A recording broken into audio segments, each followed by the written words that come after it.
சுவைத்தவர் நெஞ்சுமெல்லாம் சமைத்தவர் நிலைத்திட உங்கள் சமையலில் எங்கேயும் ஸ்ட்ராங் கட்டு பெருங்காயம்.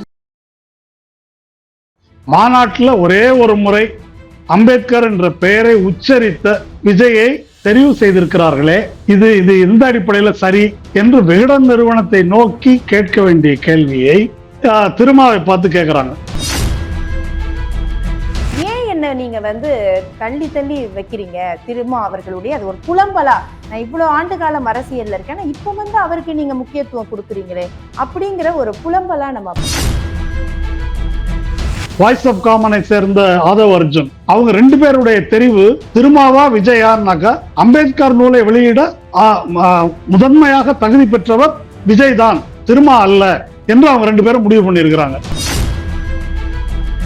பண்பாட்டையும் உற்சவத்தையும் பறைசாற்றும் மதுரையில் பட்டுக்கென்றே பிரத்யேகமாய் மதுரை மகன் மாஸ். நான் இத்தனைக்கும் பிறகு இன்னொரு கேள்வி கேட்கிறேன். விஜய் சொல்லிருக்கலாமே, என்னை விட திருமாதான் பொருத்தமானவர் சொல்லிருக்கலாமா இல்லையா? துடுப்பு போடாமல் படகில் கேளிக்கைக்காக அமர்ந்து இருப்பவனால் மட்டுமே படகை உலுக்கி நிலை குலைய செய்ய முடியும். ரொம்ப ஒரு காரசாரமா இருக்கிற மாதிரி தெரியுது. ஆமா, அது மாதிரிதான் இருக்குது. அதானி சோலார் பவர் நான் பிஜேபியும் எதிர்க்கிறேன்னாரு. உலக அளவுல அது நாரி போய் எல்லாரும் பேசிட்டு இருக்கிறாங்க. அதை பத்தி அவர் மூச்சு விடல. இசைவாணி பெண்களுக்கு இப்போ உரிமை இல்லையான்னு பாடினாங்க. அதுக்கு திருமா மட்டும்தான் அறிக்கை விட்டுருக்கிறாரு. விஜய் நான் தான் பெண் உரிமைக்கு குரல் கொடுத்தேன், வேல் நாச்சியாருக்கு பேனர் கட் அவுட் வச்சுட்டேன் அப்படின்னு அதை பத்தி பேசல.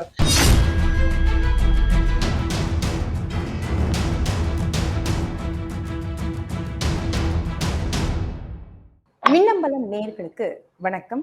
இடதுசாரி செயற்பாட்டாளர் திரு மருதையன் அவர்களிடம் பேச இருக்கின்றோம். வணக்கம்.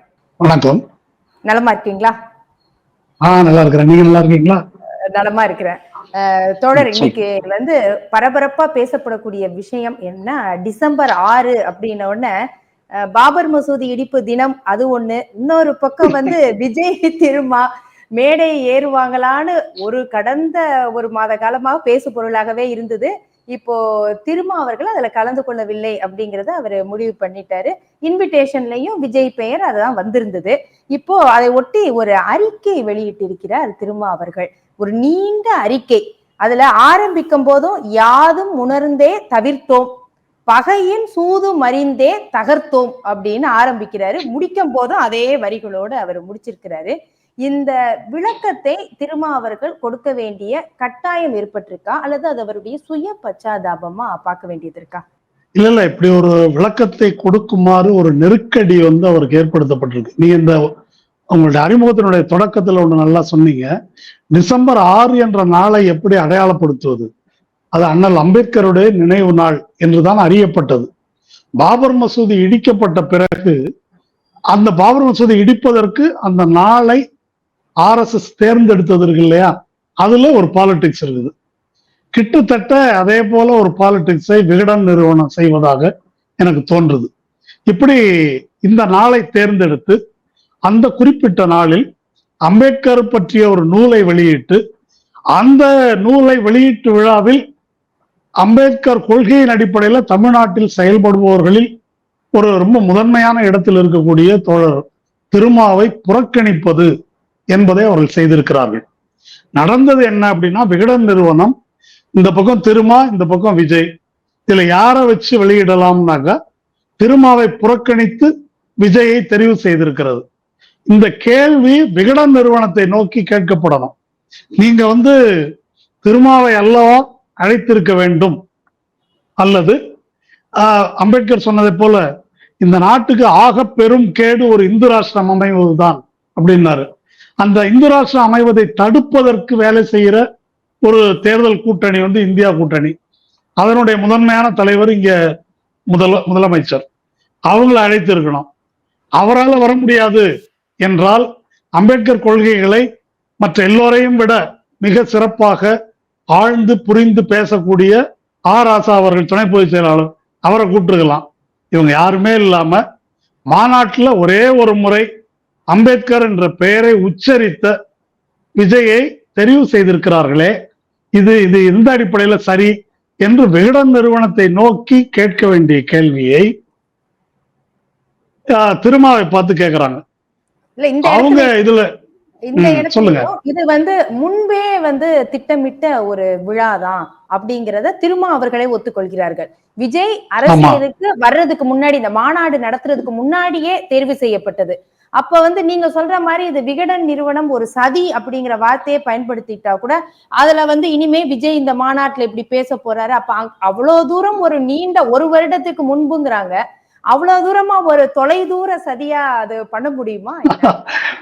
இல்ல இப்ப நான் ஒரு அறிக்கையை படிச்சேன். நான் இப்பதான் திருமாவளுடைய அறிக்கையை 3 ஸ்டெப் இருக்குது. முதல்ல ஏப்ரல் 14 அவருடைய பிறந்த நாள், அம்பேத்கர் பிறந்த நாள்ல வெளியிடுவதா இருந்தது.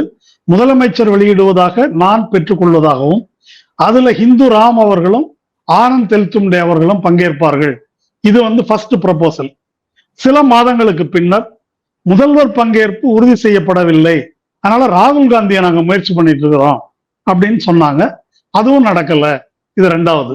அதற்கு பிறகு விஜய் பங்கேற்க இசைவளித்துள்ளார் அப்படின்றது எப்ப சொல்றாங்கன்னா, விக்கிரவாண்டி மாநாட்டுக்கு முன்னால், அதாவது அவருடைய கொள்கை என்ன என்று தெரிவதற்கு முன்னால்.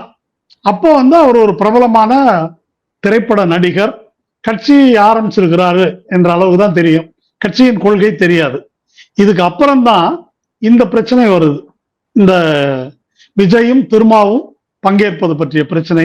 அந்த விவாதம் தினமலர் நாளேடு வெளியிட்ட அந்த செய்தியின் வழியாதான் ஒரு சச்சரவாக, ஒரு பிரச்சனையா ஆக்கப்படுது. அது எப்படி திட்டமிட்டு உருவாக்கப்பட்டதுன்னு அவர் சொல்றாரு. அப்போ இது ஒரு கான்ஸ்பிரசி அப்படின்னாக்கா ஏப்ரல் மாசத்துல இருந்து நடக்கணும்ன்றது அல்ல. முதல்ல 2 ஆப்ஷன் பேசுறாங்க. அந்த 2 ஆப்ஷனுக்கும் 3வதா இப்ப அவங்க தெரிவு செய்திருக்கிற ஆப்ஷனுக்கு ஏதாவது தொடர்பு இருக்குதா? முதல் ஆப்ஷன் இந்தியா கூட்டணி அதுல முதலமைச்சர். அடுத்த ஆப்ஷன் இந்தியா கூட்டணியில் இருக்கக்கூடிய தலைவராக இருக்கக்கூடிய ராகுல் காந்தி. இவங்க 2 பேரும் பிஜேபி எதிர்ப்பாளர்கள். அம்பேத்கர் மிக முக்கியமான இந்துத்துவ எதிர்ப்பாளர் என்ற வகையில அவங்க பங்கேற்பதுல ஒரு மீனிங் இருக்குது, ஒரு அர்த்தம் இருக்குது, எந்த முரண்பாடும் இல்லை. ஆனா விஜய் என்பவர் ஒரே ஒரு மாநாட்டுல ஒரு வரியை சொன்னாரு என்பதற்காக அவரை கொண்டு வருவது அப்படின்னு சொல்றது, அதுவும் அந்த மேடையில் என்னுடைய அரசியல் எதிரி திமுக என்று அவர் அறிவித்த பிறகு, இந்த நாட்டில் அரசியல் ரீதியாக இன்றைய கட்டத்தில் எதிர்க்கப்பட வேண்டியவர்கள் மதசார்பின்மைக்கு எதிரான இந்துத்துவ சக்திகள் என்பதை மதசார்பற்ற ஜனநாயக சக்திகள் அனைவரும் உணர்ந்திருக்கிற சூழலில், திருமா திராவிட முன்னேற்ற கழகத்தின் தலைமையிலான இந்தியா கூட்டணியில் அங்கம் வகிக்கின்ற சூழலில் அப்படி ஒருத்தர் சொல்றாரு, எனக்கு முதல் எதிரி அரசியல் எதிரி இவங்கதான் அப்படின்னு சொல்றாருன்னா, அதற்கு பிறகும் அவரை அழைக்கிறாங்கன்னாக்கா அதுல ஒரு உள்நோக்கம் இருப்பது என்று இருக்கிறது என்று சந்தேகிப்பதுல அதுல என்ன வியப்பு? நிச்சயமா உள்நோக்கம் இருக்குது. ஆனா இப்ப திருமா அவர்களே அதை சொல்லியிருந்தாங்க, விகடன் விஜயை அழைத்திருக்கிறார்கள் அப்படின்னாலும் அதை நானும் சொல்லிட்டேன், நீங்க விஜயை அழைக்கிறாருந்தா அழைச்சுக்கங்க அப்படிங்கறத நானே சொல்லிட்டேன். அப்ப அந்த இடத்துல அவங்க மேல தப்பு அப்படிங்கறதும் சொல்றதும் சரியா இருக்காது அப்படிங்கறதுதான் அறிக்கையில அவர் ஒரு வார்த்தை குறிப்பிட்டு. அவர் எப்படி சொல்றாரு, நான் அப்படி சொல்லிட்டதுனால இல்லை என்றால், இந்த பக்கம் விஜய் அந்த பக்கம் திருமா அப்படின்னாக்கா நீங்க விஜயை சூஸ் பண்றீங்க. அது பற்றி உங்களுக்கு விளக்கம் அளிக்க வேண்டிய தேவை இல்லாம போச்சு. ஏனென்றால் நானே நாகரிகமாக ஒதுங்கி கொண்டேன். அதான அவர் சொல்லியிருக்கிறது. நான் நாகரிகமா சரி உங்களுக்கு அவர் தான் விருப்பம்னா அவரை வச்சே நடத்திங்கன்னு சொல்லிட்டேன். இப்ப அதனாலதான் சொல்றேன், திரும்ப ஆனந்த விகடன் நிறுவனத்தினுடைய தெரிவு அல்லது ஆனந்த விகடன் நிறுவனம் மட்டும் அல்ல, வாய்ஸ் ஆஃப் காமனை சேர்ந்த ஆதவ் அர்ஜுன், அவங்க 2 பேருடைய தெரிவு திருமாவா விஜயான்னாக்கா அம்பேத்கர் நூலை வெளியிட முதன்மையாக தகுதி பெற்றவர் விஜய் தான், திருமா அல்ல என்று அவங்க 2 பேரும் முடிவு பண்ணியிருக்கிறாங்க. இதுக்கு அவங்க தான் பதில் சொல்லணும். இல்ல ஆதவ் அர்ஜுனாவை நம்ம வெறும் வாய்ஸ் ஆஃப் காமனோட அமைப்போட பிரதிநிதியா மட்டும் தலைவரா பார்க்க முடியாது. அவர் விசிகாவுடைய துணை பொதுச் செயலாளராகவும் இருக்கிறாரு. அப்புறம் அவர் தவிர்த்து விட்டார், விஜயை தான் முன்னிலைப்படுத்துறாரு அப்படின்னா அவர் விசிகாவை புறந்தள்ளிட்டு தமிழக வெற்றி கழகத்துக்கு போக போறாரா? இல்ல அவர் வெற்றி கழகத்துக்கு போறாரா இல்லையான்றது எனக்கு தெரியாது. ஆனால் விசிகாவுக்கு விசிகா தொண்டர்களுக்கு பதில் சொல்ல வேண்டிய கடமை அவருக்கு இருக்குது. ஆனந்த விகடனுக்கு இருக்குதோ இல்லையோ, தன்னுடைய கட்சியின் தலைவர் என்பதற்காக அல்ல, ஒரு 40 ஆண்டுகளாக தலித் மக்களுடைய அடக்குமுறைக்கு எதிராக அவங்களுடைய உரிமைக்காக போராடக்கூடியவர். இந்த கணம் வரையில தொடர்ச்சியா பல எல்லா விஷயங்களுக்கும் குரல் எழுப்பி கொண்டிருப்பவர். அவரை காட்டிலும் அந்த ஒரு மாநாட்டில் ஒரு வார்த்தை சொன்னவர் தான் முக்கியம் என்று விகடன் முடிவு செஞ்சா பரவாயில்ல, ஆதவ அர்ஜுன் எப்படி முடிவு செய்தார் என்ற கேள்வியை கேட்க வேண்டிய பொறுப்பு விசிக தொண்டர்கள் அனைவருக்கும் இருக்குது. அம்பேத்கரிய கொள்கைகளில் பற்றுள்ளவர்கள் எல்லோருக்கும் அந்த பொறுப்பு இருக்குது. அந்த கேள்விக்கு பதில் சொல்ல வேண்டிய கடமை அவருடையது. ஆனா திருமா அவர்கள் இங்க ஆதவர்ஜுனாவை பத்தி எதுவும் பெரிதாக எதிர்மறை விமர்சனம் அப்படிங்கிறது எதுவுமே வைக்கவே இல்லையே. அப்ப தொடர்ச்சியாக ஆதவர்ஜுனாவை ஆதரித்து கொண்டேதான் இருக்கிறாரு. இப்ப ரெட்டை நிலைப்பாடா இதை நம்ம பார்க்கலாமா திருமா அவர்களை? ஒண்ணு, ஆதவர்ஜுனா விமர்சனம் பண்ணிக்கிட்டே இருக்கிறாரு, அரசையும் சரி திமுகவையும் சரி தொடர்ந்து விமர்சனம். இப்ப கூட அந்த மழை வெள்ளத்துல பாதிக்கப்பட்டப்ப அவர் என்ன சொல்றாரு, 20 பூத்துக்கு போடுறீங்கல்ல இடைத்தேர்தல்னு சொன்னா, அமைச்சர்களை எம்பின்னு போடுறீங்கல்ல, போட்டு வேலை பாக்குறீங்கல்ல, அது மாதிரி போடுங்க அப்படிங்கிற விமர்சனத்தை எல்லாம் ஒரு பக்கம் வைக்கிறாரு. திமுகவையும் டைரக்டா அட்டாக் பண்றதையும் பண்றாரு. இந்த பக்கம் திருமா அவர்கள் கூட்டணி அப்படிங்கிறத, திமுகவுடன் கூட்டணி இருக்கிறது அப்படிங்கிறத போறாங்க. அப்ப ஒரு கட்சிக்குள்ள இரட்டை நிலைப்பாடுல இருக்கிறாங்களா? இல்ல, இப்போ அவர் ஒரு வாய்ஸ் ஆஃப் காமன்ஸ்ன்றது அவர் தனிப்பட்ட முறையில நடத்துகின்ற ஒரு நிறுவனம். அவர் இந்த கட்சி கூட்டணியில இருக்காரு. அந்த நிறுவனமும் விகடனும் சேர்ந்து ஒரு நிகழ்ச்சி நடத்துது. அந்த நிகழ்ச்சிக்கு என்னை ஏன் நீ கூப்பிடல, அதுக்காக நான் நடவடிக்கை எடுக்கிறேன்னு ஒண்ணு செய்ய முடியாது. இது ஒரு பிரச்சனை. அது ஒரு பொலிட்டிக்கல் இஷ்யூ அல்ல, அப்படியே எடுக்க முடியாது. கூப்பிட்டுருக்கணும். அது ஒரு காமன் சென்ஸ்ல பொது புரிதல்லே வரக்கூடியது. அதுக்கு அவர் தான் பதில் சொல்லணும். அவங்க உள்ள கேட்கணும், கட்சிக்குள்ள கேட்கணும். அதே நேரத்தில் இந்த விமர்சனங்கள் இருக்கு இல்லையா, திராவிட முன்னேற்ற கழகத்தை பற்றிய விமர்சனங்களை விடுதலை சிறுத்தைகள் கட்சியின் தலைவர் திருமா பேசுவது, அல்லது அதனுடைய முன்னணி அடுத்த கட்ட தலைவர்களா இருக்கக்கூடிய திரு ரவிக்குமார் அல்லது திரு வன்னியரசு, திரு சிந்தனை செல்வன், இவங்கெல்லாம் ஆரம்ப காலம் முதல் திருமாவோடு இணைந்து பயணிப்பவர்கள். அவங்க பேசுறதுக்கு வெளியே வேறொரு அலைவரிசையில இவர் பேசுறார். இந்த கூட்டணிக்குள்ள முரண்பாடும் சிக்கலும் தோற்றுவிக்கக்கூடிய வகையிலேயே பேசுறாரு அவர். அது ஒரு பிரச்சனைக்குரிய விஷயம். அத ஒரு கட்டத்துல திமுக இருந்து ஆராசா அறிக்கை விட்டுருந்தாரு, இதை கவனிக்கணும் அப்படின்லாம் கேட்டிருந்தாரு. அது திரும்ப கட்சிக்குள்ள முடிவு செய்ய வேண்டிய ஒரு விஷயம். அதை ஒரு இக்கட்டை நோக்கி அவர் தள்ளி கொண்டு செல்வதாதான் எனக்கு படுது. ஏன்னா ட்விட்டும் பார்த்தோம்னா வன்னியரசு அவர்கள் சொல்லும் போது, தமிழ்நாட்டில் சனாதன கும்பலை திணற வைக்கும் விசிகவை வழிநடத்தும் திருமாவளவனை யாரும் பின்னால் இருந்து இயக்க முடியாது அப்படிங்கிறத சூசகமா சொல்றாரு வன்னியரசு அவர்கள். அதே சமயம் SS பாலாஜி அவர்களுடைய இதை பார்த்தோம்னா, துடுப்பு போடாமல் படகில் கேளிக்கைக்காக அமர்ந்து இருப்பவனால் மட்டுமே படகை உலுக்கி நிலை குலைய செய்ய முடியும். ரொம்ப ஒரு காரசாரமா இருக்கிற மாதிரி தெரியுது. ஆமாமா, அது மாதிரிதான் இருக்குது. அப்போ தொடர்ச்சியா அப்ப இரண்டாம் கட்ட தலைவர்கள் இவங்கள்ட்ட எல்லாம் பார்க்கும் போது ஆதவுக்கு எதிரான மனப்பான்மை வலுத்து கொண்டே போகிறது. ஆனா திரும்ப அவர்கள் அப்படியே அந்த இன்னும் எடுக்கலையா, நடவடிக்கை எடுக்கல, ஏங்கிற கேள்வி வந்துகிட்டே இருக்கு.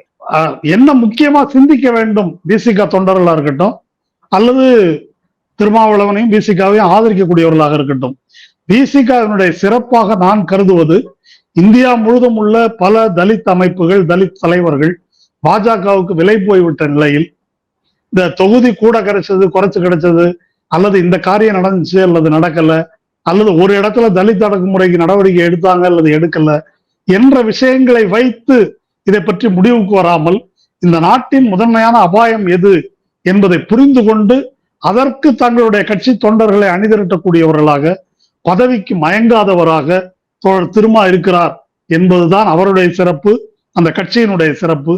அந்த சிறப்பை புரிந்து கொள்ளாமல் பதவி மட்டுமே நாட்டம் என்பது அப்படி சிந்திக்கக்கூடியவங்களா இருந்தாங்க, ஆதவ அர்ஜுனா சொல்லக்கூடிய இந்த கருத்துக்களுக்கு அவர்கள் ஒருவேளை பலியாகக்கூடும். ஆனா இப்போ இந்த பிரச்சனை வரும்போது ஒரே மேடையில எப்படி ஏறலாம் அப்படிங்கிற அந்த பேச்சு ஆரம்பிக்கும் போதே திருமா அவர்கள் சொன்னாங்க, என்ன ஒரே மேடையில கலந்துக்கிட்டா என்ன கூட்டணி முடிவாயிட போதா, பேசிட போறோமா அப்படிங்கிற மாதிரி அதை கடந்து சென்ற அதுக்கு பதில் சொன்னவர்னு சொல்லலாம். ஆனா இன்னைக்கு இந்த விழாவை தவிர்த்திருக்கிறார். அப்ப ஒரே மேடையில ஏறி பேசுறதுனால என்ன ஆயிட போகுதுன்னு அன்னைக்கு சொன்ன அந்த வார்த்தையிலேயே இன்னைக்கு வரைக்கும் அவரால் அதுல புடிமானமா இருக்க முடியலையா? இல்ல அது ஒரு கான்ட்ரவர்சியா ஆக்கப்பட்டுருச்சு இல்லையா? தினமலர் இந்த செய்தியை வெளியிட்டு அதன் காரணமா கூட்டணிக்குள்ள திமுக உறுப்பினர்களோ மற்ற கட்சியினரோ பிசிக தொண்டர்களோ இது ஒரு சச்சரவாக மாறிவிட்ட நிலையில இதுக்கு ஒரு உள்நோக்கம் கற்பிக்கப்படும், அது ஒரு அஜெண்டாவோட இப்ப இந்த கூட்டணியை உடைக்க வேண்டும் என்பதற்காகவே வேலை செய்கின்ற பல ஆர்வலர்கள் இருக்கிறாங்க. அவங்க பேசக்கூடிய கருத்துகள் இதெல்லாம் ஒரு கருத்தை உருவாக்கும் போது அந்த கான்டெக்ட்ல அவர் கலந்துகிட்டா அது பிரச்சனை தான். அந்த கான்டெக்ட் இல்லாமல் இருந்தால், ஒரு வகையில் நான் இப்படி சொல்றேன் கேளுங்க, ஒரு நூல் வெளியீட்டு விழாவில் முரண்பட்ட கருத்துக்களை கூட பேசலாம், ஒவ்வொருத்தருடைய பார்வையை பேசலாம். இப்போ நாளைக்கு காலையில ஆனந்த் தெல்தும்டே அவர்கள் reflective biography of doctor Balasaheb Ambedkar iconoclast என்ற நூலை வெளியிடுறாரு. அதை பத்தி தலித் ஆக்டிவிஸ்ட் சொல்லிக்கிறவங்களே இந்த புக்கெல்லாம் வெளியிடுறாங்க, அவர் அம்பேத்கரை விமர்சன பூர்வமாக பார்த்திருக்கிறார், அவர் இந்த நூலை வெளியிடுவதற்கு திருமாவளவன் தலைமை தாங்கி நடத்துவதன் மூலம் தலித்துகளுக்கு துரோகம் அளித்து விட்டார், இப்படி எல்லாம் பேசுறாங்க. இப்போ அந்த நூல் பற்றி அங்க பேசக்கூடியவர்கள் வேற வேற கருத்துக்களை கூட சொல்லலாம், கருத்து வேறுபாடுகளை சொல்லலாம், அம்பேத்கருடைய நிலைப்பாட்டை இப்படி பார்க்கணும் அப்படி பார்க்கணும்னு பேசலாம். அதனால அந்த மாதிரி ஒரு ஆரோக்கியமான விவாதம் நடக்கின்ற சூழல் என்பது குலைக்கப்பட்டு விட்டது. எதனால குலைக்கப்பட்டு விட்டது? என்னுடைய முதல் எதிரி திமுகன்னு சொன்ன பிறகு இவர் பங்கேற்பார்னு சொல்லி அதை தினமலர்ல வெளியிட்டு இதெல்லாம் சொன்ன பிறகு அது குலைக்கப்பட்டு விட்டது. நான் இத்தனைக்கும் பிறகு இன்னொரு கேள்வி கேட்கிறேன், விஜய் சொல்லிருக்கலாமே, என்னை விட திருமாதான் பொருத்தமானவர் சொல்லிருக்கலாமா இல்லையா? அவர் சொன்னாரா இல்லையான்னு இன்னும் வெளியில வரல. அவர் சொல்லி இல்ல நீங்களே வாங்கன்னு முன்னுரிமை கொடுத்தாங்களான்னு தெரியாது நமக்கு. இல்ல அவர் என்ன சொன்னாருன்னு அவங்க தரப்புல இருந்து வந்தாதான் தெரியும். இல்லைங்க, அவர் கட்சி ஆரம்பிச்சு மாநாட்டுல பயங்கரமா அறிவிச்சாரு எல்லாம். அதுக்கப்புறம் பல நிகழ்வுகள் நடந்திருக்குது. ஒரு 2-3 மட்டும் சொல்லனே, இப்ப அதானி சோலார் பவர் நான் பிஜேபியும் எதிர்க்கிறேன்னாரு. உலக அளவுல அது நாரி போய் எல்லாரும் பேசிட்டு இருக்கிறாங்க, அதை பத்தி அவர் மூச்சு விடல. சம்பல்ல மசூதியை இடித்து திரும்ப பாபரி மஸ்ஜித் மாதிரியான ஒரு பிரச்சனையை கிளப்புகிறார்கள், இஸ்லாமியர்கள் மீது தாக்குதல், அதை பத்தி அவர் பேசல. ஏன் இப்ப இசைவாணி அவங்க அந்த பாடல் பாடினாங்க, பெண்களுக்கு இப்போ உரிமை இல்லையான்னு பாடினாங்க, அதுக்கு திருமா மட்டும்தான் அறிக்கை விட்டுருக்கிறாரு. விஜய் நான் தான் பெண் உரிமைக்கு குரல் கொடுத்தேன், வேலு நாச்சியாருக்கு பேனர் கட் அவுட் வச்சுட்டேன் அப்படின்னு அவரு அதை பத்தி பேசல. வேலு நாச்சியாரை தமிழகத்துக்கு அறிமுகப்படுத்தியதே நான் தான் என்று சொன்ன சீமான் இருக்காருல்ல, அவரும் இசைவாணிக்காக குரல் கொடுக்கல. அதை பேசுவதற்கு திருமா மட்டும்தான் இருக்கிறாரு என்ற நிலை இருக்குது. அதனால விஜய் எதை பேசினாரு எதை பேசல, இன்னைக்கு ஏதாவது ஒண்ணு எழுதி கொடுப்பாங்க, அதை கஷ்டப்பட்டு அவர் ஒப்பிப்பாருன்னு நினைக்கிறேன் இன்று மாலை. அதுதான் அவருடைய நிலை. அதனால இந்த கேள்வியெல்லாம் கேட்கணும். இப்ப திருமாவை கூண்டில் ஏற்றி பேசுவது அருவருப்பானது. அவர் 40 ஆண்டுகள் அரசியல்ல இருக்கிறாருங்க. விஜய்க்கு கொஞ்சம் ரசிகர்கள் இருக்கிறாங்கன்றது உண்மை. அந்த ரசிகர்கள் விசிக தொண்டர்களாகவும் இருக்கக்கூடும் என்பதும் உண்மை.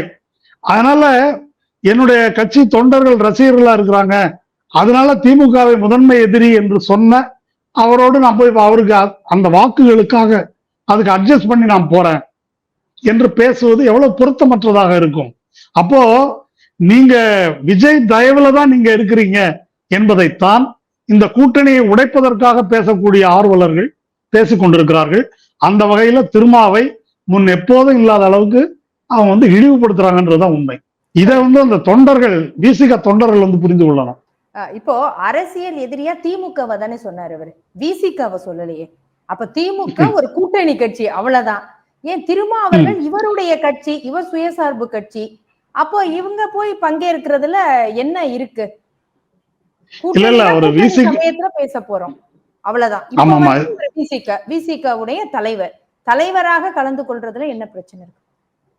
இல்ல இது விசிகாவை தான் சொன்னாரு, திமுகவை தான் சொன்னார், விசிகாவை சொல்லவில்லை. அது ஒரு கூட்டணி, இடதுசாரிகள் உள்ளிட்ட கட்சிகள் பங்கேற்கின்ற ஒரு கூட்டணி. அந்த கூட்டணி ஒரு பொது நோக்கத்துக்காக ஏற்படுத்தப்பட்டிருக்குது. நான் திமுக கூட்டணின்னு மட்டும் சொல்லக்கூடாது, இதை நான் இந்தியா கூட்டணியில இருக்கிறேன், அந்த கூட்டணி அமைவதற்கும் நானும் ஒரு பாத்திரம் மாற்றி இருக்கிறேன், இதை பல வாட்டி சொல்லியிருக்காரு திருமா இல்லையா? அப்ப அந்த பிரின்சிபலுக்காக சேர்ந்து இருக்கிறவங்க இப்ப ராகுல் காந்தியை திட்டுறாருன்னு வச்சுக்கோங்க, அவர் ராகுல் காந்தியை தானே சொன்னார், என்ன சொல்லவில்லை என்று பேச முடியாது. ஒரு அவருடைய சொன்னாரு ஊழலும் குடும்பத்தை வச்சு சுரண்டக்கூடிய கபடதாரிகளா இருக்காங்க, ஊழல் கபடதாரிகளா இருக்காங்க, குடும்ப ஆட்சி இல்ல செய்றாங்க. ஊழல் அப்படின்னு ஊழல் குறிப்பிட்ட திமுகவை தனிப்பட்டு தாக்குன மாதிரிதான் அது இருக்கு. இந்தியா கூட்டணி அப்படிங்கறத அவரு பெருசா பண்ணல. ஒரு ஆமா ஆமா குறிப்பிட்ட ஆமா ஆமா திமுக உடையதான் டைரக்ட் அட்டாக் இருக்கு. அப்படி இருக்கும்போது இல்ல நம்ம ஒரு அவங்கள தானே சொல்ல முடியும். அது கரெக்ட் தான். விஜய் பேசிய அந்த ஊழல் குடும்ப ஆட்சின்றது அவர் சொந்த கொள்கை இல்ல, அது மண்டபத்தில் எழுதி கொடுத்தது. அது அதுதான் பிஜேபியினுடைய நிலைப்பாடு. அதே மாதிரி திமுக ராஜ்நாத் சிங் இந்த காம்பினேஷனையும் இப்ப கலைஞர் நூற்றாண்டு விழா நாணய வெளியீட்டு விழா நடந்தது இல்லையா, அதுல ராஜ்நாத் சிங் அவர்கள் வந்ததையும் தொடர்பு படுத்தி பேசுறாங்க. அப்ப வேற வேற சித்தாந்தத்துல இருக்கிறவங்க ஒரு நிகழ்ச்சியில ஒன்று சேரும் போது இந்த நிகழ்ச்சியில திருமா அவர்கள் கலந்து கொண்டதுல என்ன தவறு இருக்கிறது அப்படிங்கிற ஒரு கேள்வி. இன்னொன்னு, திமுகவுல இருந்து இதுக்கு அழுத்தம் வந்திருக்கா? நீங்க அரசியல் எதிரின்னு திமுகவை சொல்லிட்டாரு, அதற்கு பின்பு அவரோடு நீங்க மேடையில ஏறுறது சரியா இருக்காது அப்படின்னு ஒரு அழுத்தம் வந்ததா அப்படிங்கறதும் விமர்சனமா வைக்கப்படுது. அழுத்தம் வந்ததா வரலையா இதை பத்தி எல்லாம் நம்ம இதை பத்தி ஆராய்ச்சி செய்வது ஒரு அரசியல் விவாத முறையே கிடையாது. அது அவங்களுக்குள்ள உள்ளது. திரும்ப ஒரு நிலைப்பாடு எடுக்கிறார் அப்படின்னு சொன்னா ஒரு கட்சி தலைவர் என்ற முறையில அந்த கட்சியின் நிலைப்பாடாக அவர் எடுக்கிறார். அப்படிதான் பார்க்க முடியும். அவர் சொல்லி செஞ்சாரா, இவர் சொல்லி செஞ்சாரா என்பதெல்லாம் இல்ல, அந்த நிர்பந்தம் காரணமா செஞ்சாரா, இந்த முடிவுக்கு அவர் பொறுப்பேற்கிறார். அதன் நியாயங்களே அவர் பேசுகிறார். அப்படி பார்க்கணும். இந்த நாணய வெளியீடு இதெல்லாம் பற்றிய விஷயங்கள் பல முறை பேசப்பட்டிருக்கு. மோடியோடு ஸ்டாலின் மேடையை பங்கேற்கிறார், உதயநிதி போய் மோடியை பார்த்து விட்டார். இதெல்லாம் அரசு நிகழ்ச்சிகள், அதுல விஷயம் ஒண்ணும் இல்லை. அம்பேத்கர் நூல் வெளியீடு என்பது ஒரு கொள்கை சார்ந்த விஷயம். அதுவும் இதுவும் ஒப்பிடத்தக்கது அல்ல. அம்பேத்கரின் கொள்கை வழி நிற்பவர்கள் என்று சொல்லிக் கொள்ளக்கூடியவர்கள் உறுதியான பாஜக எதிர்ப்பாளர்களா இருக்கணும். அதுதான் இன்றைய சூழலில் இந்த நாட்டின் முதல் கடமை என்று கருதக்கூடியவர்களா இருக்கணும். அப்படி விஜய் இருப்பதாக அவரே சொல்லல. சரி, இப்ப அறிக்கையில சொன்ன அந்த கேள்விகளை நான் உங்களுக்கு விரைவா நான் அந்த கேள்விகளை வைக்கிறேன். அதற்கு அப்படியே நம்ம ஷார்ட்டா பதில் சொல்லிட்டு போயிடலாம் சார். இப்போ முதல் கேள்வி அவர் என்ன சொல்றாரு அப்படின்னா, விகடன் பதிப்பகத்துல இருக்கக்கூடிய ஒரு சிலருக்கும் அந்த வாய்ஸ் ஆஃப் காமன் நிறுவனத்துல இருக்கக்கூடிய ஓரிருவருக்கும் அடுத்து எனக்கு மட்டுமே, அதாவது ஒரு செய்தி அப்போதைக்கு தெரிஞ்சிருந்து விஜய் பங்கேற்க போகிறார் அப்படிங்கிறது, அது எப்படி நாளேட்டின் கவனத்திற்கு போனது அப்படின்னு ஒரு கேள்வி வைக்கிறார். இது யாரை நோக்கி இந்த கேள்வி வைக்கப்படுகிறது? வாய்ஸ் ஆஃப் காமன் அவருடைய பொதுச் செயலாளர், இன்னொன்னு விகடன், 2 பேரு. அப்ப 2 பேர்ல யார குறிப்பிடுறாரு? இது 2 பேருமே சேர்த்துடுறாரு, ஆதவ் அர்ஜுனாவையும். ஆமா, 2 பேருக்கும் சேர்த்துதான் வச்சிருக்காரு. ஏன்னா ஆதவ் அர்ஜுனாவிடம் நான் கேட்டு விட்டேன், அவர் நான் இல்லை என்று சொல்லிவிட்டார், விகடன் இதற்கு பதில் சொல்லணும்னு அவர் சொல்லல. இல்ல, அப்படி சொல்லல. அப்ப அது 2 பேருக்கும் உள்ள கேள்விதான். 2 பேரும் தான் அதுக்கு பதில் சொல்லணும். இல்ல, நான் இன்னொரு விஷயமும் சொல்றேன். இந்த மாதிரி தினமலர்ல ஒரு செய்தி வந்தது இல்லையா, இது கண்டிக்கத்தக்கது அப்படின்னு ஆதவ் அர்ஜுனா ஏதாவது அறிக்கை விட்டுருக்காரா? விகடன் ஏதாவது சொல்லி இருக்குதா? ஏன் சொல்லல? இந்த கேள்விக்கு அவர்கள் பதில் சொல்ல வேண்டும். ஆனால் அப்படி ஒரு கேள்வியை யாரும் எழுப்பல. இல்ல, அது திருமா அவர்களே எழுப்பலையே. தினமலர் நாளேட்டுல இந்த செய்தி வந்தப்பே நீங்க கேட்கிற கேள்வியை அவர் பார்த்து கேட்டிருக்கணுமே ஆதவ் அர்ஜுனா கிட்ட. ஆமா, கேட்டிருக்கணும். சொல்ல என்ன விஷயம்ங்கிறத வெளிப்படுத்துன்னு அப்ப கேட்டிருக்கணுமே. ஆமா, இதுல ஒரு கட்சிக்குள்ள கையாள்வதில் நிறைய எக்ஸிஜென்சிஸ் இருக்குது. அது என்னன்றது நமக்கு தெரியாது. ஆனா நான் பொது வெளியே பேசுறவங்களுக்காக நான் இதை சொல்றேன். ஒரு செய்தி இந்த 3 பேருக்கு தான் தெரியும், இது எப்படி வெளியே போச்சு அப்படின்னு அவர் கேட்கிறாருன்னா, இப்போவாவது அவங்க 2 பேரும் பதில் சொல்லி ஆகணும். அதுக்கு நேர்மை இருந்தால் அவர்கள் அதற்கு பதில் சொல்லணும். அப்படி பதில் சொல்லல அப்படின்னு சொன்னா வேற இதுக்கு ஏதோ ஒரு உள்நோக்கம் இருக்கிறது என்று சந்தேகிப்பதற்கு எல்லா நியாயங்களும் இருக்கு. விஜய் போதும், திருமா தேவையில்லை அப்படிங்கிற முடிவை விகடனால் எப்படி எடுக்க முடிந்தது, அதுக்கு என்ன காரணமா இருக்க முடியும் என்று எவரும் அலசவில்லை அப்படின்னு சொல்லியிருக்கிறாங்க. நம்ம கண்டிப்பா அதை அலசிடலாம். இல்ல, அவங்க இந்த கூட்டணியை பிரேக் பண்றதுக்கு ஒரு முயற்சி எடுத்திருக்கிறாங்க. அந்த முயற்சியில் அவர்கள் வெற்றி பெறவில்லை. வெற்றி பெறாத போது அதுக்கப்புறமா முடிஞ்ச வரைக்கும் திருமாவுக்கு எப்படியாவது ஒரு டேமேஜை ஏற்படுத்தணும் அப்படின்னு சொன்னா அதுக்கு என்ன செய்யலாம் பாருங்க. விஜய் என்ற லட்சக்கணக்கான ரசிகர் பட்டாளத்தை தன் கையில் வைத்திருக்கக்கூடிய அவங்க இதுவரைக்கும் அவர் தேர்தலில் நின்று வாக்கு விகிதத்தை நிரூபிக்கலைன்னாலும் அவர் பெரிய அளவுக்கு வாக்கு விகிதம் உள்ளவர் அப்படின்ற ஒரு தோற்றத்தை வைத்துக்கொண்டு அந்த ஆதாயத்தை இவர் விட்டுட்டாரு, கூடுதல் சீட்டு கிடைக்கிறத விட்டாரு. இது மாதிரி ஒரு இதை ஏற்படுத்தி அப்படி ஒரு தாக்குதலை தொடுப்பதற்காக விஜயை சூஸ் பண்ணியிருக்கிறாங்க அவங்க. அப்படிதான் எடுத்துக்கொள்ள முடியுமே தவிர வேற எந்த நல்ல நோக்கமும் அதுல இருக்க முடியாது. அதே மாதிரி தான் பங்கேற்காவிட்டாலும் பரவாயில்லை, விஜய் பங்கேற்கட்டும் என திருமாவளவன் பெருந்தன்மையோடு ஒதுங்கி இருக்கிறார் என்று பேசுவதற்கு இங்கே யார் உண்டு அப்படிங்கிற கேட்கிறார். ஆமா, இங்க யார் உண்டு, அததான் பேசியிருக்கணும். அதை பேசலையே, அதை பேசல. நான் இன்னொரு வேற விதத்துல நான் சொன்ன மாதிரி திருமா விஜய் என்ற இருவரில் நீங்க விஜயை தேர்ந்தெடுத்திருக்கிறீர்களே இந்த நூல் வெளியீட்டுக்கு, அது அறிவுக்கு உகந்த செயலா, நேர்மையான செயலா என்ற கேள்வியை எழுப்புவதற்கும் யாரும் இல்லை. அது அவரே கேட்க வேண்டிய ஒரு நிலை இருக்கு இல்லையா? அது உண்மையிலே படிக்கும் போது வருத்தமா இருக்குது. அது அவர் தான் கேட்கணும்ன்றது. இன்னொரு கேள்வி என்ன அப்படின்னா, திருமாவை மட்டும் வைத்து நடத்துகிறோம் என விகடனே விஜய் அவர்களிடம் சொல்லி இருந்தால் அவர் என்ன மறுதளிக்கவா போகிறார்? நான் தான் வெளியிடுவேன் என அடம் பிடிக்கவா போகிறார்? அதனை விகடன் செய்யாதது ஏன் என்று வாதிடுகிற நேர்மை திறன் இங்கே எவருக்குண்டு அப்படிங்கிற ஒரு கேள்வி இருக்கிறார். அதோட துணை கேள்விதான் அது.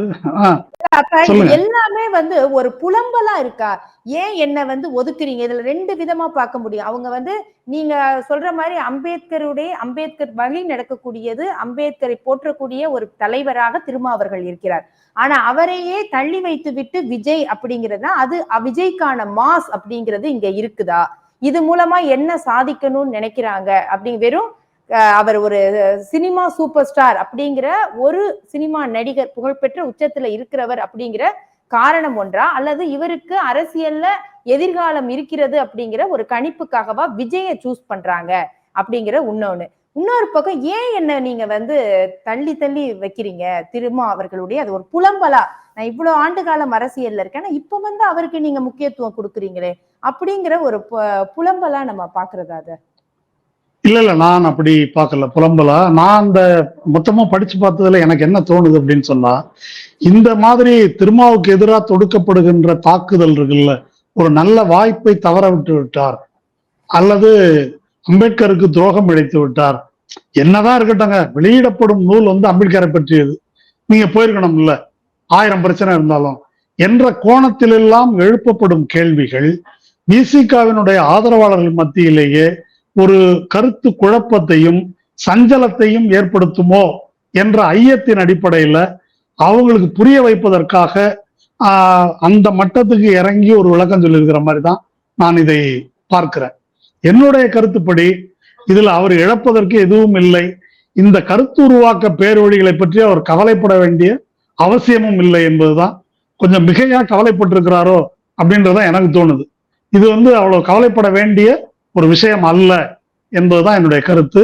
இதை திருமா அவர்கள் இந்த அறிக்கையை விட்டிருப்பதை விட அவருடைய கட்சியிலேயே அடுத்த நிலையில் இருக்கக்கூடியவர்கள் யாராவது இந்த அறிக்கையை விட்டிருக்கலாம் என்றும் நான் நினைக்கிறேன். கண்டிப்பாக பொறுத்திருந்து பார்க்கலாம்.